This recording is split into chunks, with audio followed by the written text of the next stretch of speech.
بسم اللہ الرحمن الرحیم۔ السلام علیکم۔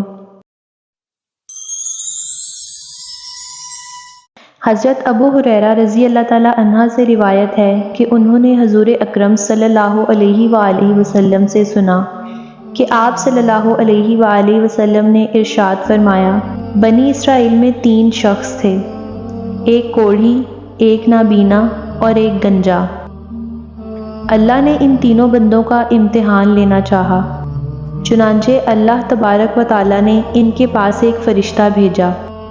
فرشتہ پہلے کوڑھی کے پاس آیا اور اس سے پوچھا کہ تمہیں سب سے زیادہ کیا چیز پسند ہے؟ اس کوڑھی نے جواب دیا کہ اچھا رنگ اور اچھی جلد، کیونکہ کوڑھی ہونے کی وجہ سے لوگ مجھ سے نفرت کرتے ہیں۔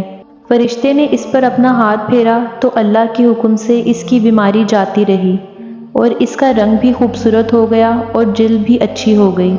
فرشتے نے پوچھا کہ تم کس طرح کا مال زیادہ پسند کرتی ہو؟ اس نے کہا کہ اونٹ، چنانچہ اسے حاملہ اونٹنی عطا کی گئی اور کہا گیا کہ اللہ تمہیں اس میں برکت دے گا۔ پھر فرشتہ گنجے کے پاس گیا اور اس سے پوچھا کہ تمہیں کیا چیز پسند ہے؟ اس نے کہا کہ عمدہ بال، تاکہ میرا موجودہ عیب ختم ہو جائے، کیونکہ لوگ اس کی وجہ سے مجھے پسند نہیں کرتے۔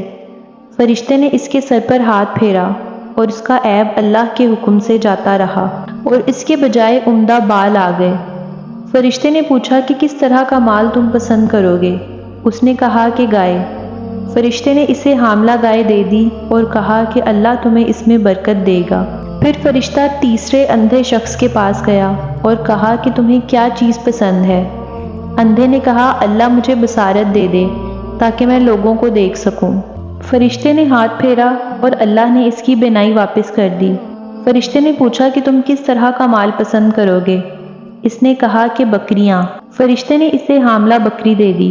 تینوں جانوروں کے بچے پیدا ہوئے اور کچھ ہی عرصہ میں اتنی برکت ہوئی کہ کوڑھی کے اونٹوں سے اس کی وادی بھر گئی، گنجے کے گائے بیل سے اس کی وادی بھر گئی اور اندھے کی بکریوں سے اس کی وادی بھر گئی۔ فرشتہ ان کے پاس دوبارہ ایک بوڑھے کی شکل میں آیا۔ وہ سب سے پہلے کوڑھی کے یہاں گیا اور کہا کہ میں ایک نہایت مسکین آدمی ہوں، سفر کا تمام سامان و اسباب ختم ہو چکا ہے، اللہ تعالیٰ کے سوا کسی سے مقصد برابری کی توقع نہیں، لیکن میں تم سے اسی ذات کا واسطہ دے کر جس نے تمہیں اچھا رنگ اور اچھی جلد اور مال عطا کیا، ایک اونٹ کا سوال کرتا ہوں جس سے سفر کی ضروریات پوری کر سکوں۔ اس نے فرشتے سے کہا حقوق اور بہت سے ہیں، تمہارے لیے گنجائش نہیں۔ فرشتے نے کہا غالباً میں تمہیں پہچانتا ہوں، کیا تمہیں کوڑ کی بیماری نہیں تھی جس کی وجہ سے لوگ تم سے نفرت کیا کرتے تھے؟ ایک فقیر کی دعا اور کوشش سے تمہیں اللہ تعالیٰ نے یہ چیزیں عطا کیں۔ تو کوڑھی نے کہا کہ یہ ساری دولت تو نسل در نسل چلتی آ رہی ہے۔ فرشتے نے کہا اگر تم جھوٹی ہو تو اللہ تم کو اپنی پہلی حالت پر لوٹا دے۔ پھر فرشتہ اپنی اسی شکل و صورت میں گنجے کے پاس گیا، اس سے بھی وہی درخواست کی۔ اس گنجے نے بھی وہی جواب دیا جو کوڑھی نے جواب دیا تھا۔ فرشتے نے کہا اگر تم جھوٹے ہو تو اللہ تم کو اپنی پہلی حالت پر لوٹا دے۔ اس کے بعد فرشتہ اپنی اسی شکل و صورت میں اندھے کے پاس گیا اور کہا کہ میں ایک نہایت مسکین آدمی ہوں، سفر کے تمام اسباب و وسائل ختم ہو چکے ہیں اور اللہ تعالیٰ کے سوا کسی اور سے مقصد برابری کی توقع نہیں، لیکن میں تم سے اسی ذات کا واسطہ دے کر جس نے تمہیں بینائی دی ایک بکری مانگتا ہوں جس سے اپنے سفر کی ضروریات پوری کر سکوں۔ اندھے نے جواب دیا کہ واقعی میں اندھا تھا اور اللہ نے مجھے بینائی عطا فرمائی، اور واقعی میں فقیر و مفلس تھا اور اللہ نے مجھے مالدار بنایا۔ تم جتنی بکریاں چاہو لے جا سکتے ہو، باخدا جب تم نے اللہ کا واسطہ دیا ہے تو جتنا بھی تمہارا جی چاہے لے لو، میں ہرگز تمہیں نہیں روک سکتا۔ فرشتے نے کہا کہ تم اپنا مال اپنے پاس رکھو، یہ تو صرف امتحان تھا اور اللہ تم سے راضی اور خوش ہے اور تمہارے دونوں ساتھیوں سے ناراض ہے۔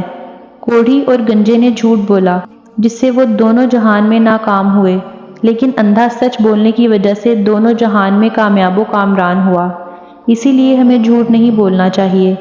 اللہ تعالیٰ اپنے پاک کلام میں فرماتا ہے، اللہ تعالیٰ ان لوگوں کو راہ نہیں دکھاتے جو اسراف کرنے والے ہیں اور جھوٹے ہیں۔ جھوٹ کے نتائج سخت مہلک اور خطرناک ہیں، اسی لیے آپ صلی اللہ علیہ وآلہ وسلم کی سخت وعید ہے۔